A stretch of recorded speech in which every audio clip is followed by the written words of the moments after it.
Hi guys, I'd like to preface this video by saying that I'm not an expert leather worker. I'm not an expert anything actually.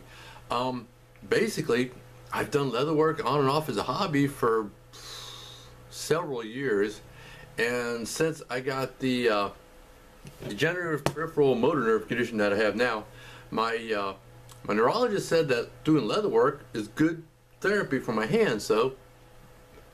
But over the years, I picked up various ways of doing things and little tricks, I guess you might call it, little techniques and ways that I do stuff. I'm still learning. I'm still practicing. There's a lot of different ways to do these different techniques, but there are some things that are consistent, and basically those are mostly design elements.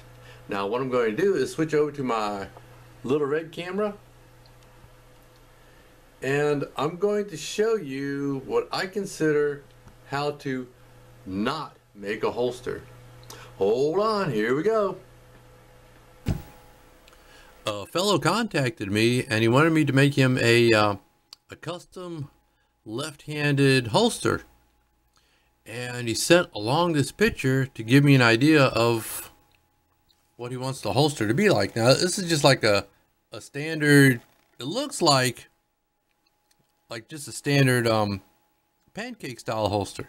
Oh, by the way, of course I got this guy with me. Got to put him in the video. Anyway, the first thing that got me was looking at the stitch line here and how it's not properly placed. The stitch line should be right close to where the gun's molded. Doing it this way, putting the stitch line way out here and then molding the gun like that, what that can do is the leather will wallow out. It won't continue to hold the gun tight. That'll loosen up and you'll lose your retention. Let's see what else. Another thing, well, this is just personal preference. I don't like to mold into the ejection port. I've heard stories of that possibly being able to push the slide out of battery, and on these small compact semi-autos, this looks like an M&P 9C or M&P 40C or something. What that can do is push the slide back slightly, and sometimes I've heard anecdotal stories that the slide doesn't always go back into battery, so you pull the gun and you pull the trigger and nothing happens. Anyway, so I don't do that, because if there's a slight chance of that happening, I don't want it to happen. That's not really needed for retention anyway. Another thing that I like to do is to space the muzzle back up into the holster slightly. That, here, let me show you. See if I can get that in light. There we go.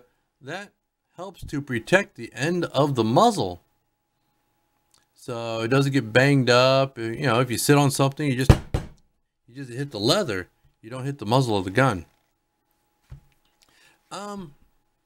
This is also just personal preference, but I like to space my my stitch line just a little bit closer to the edge. Now he's got a good consistent edge around his stitch line here and here,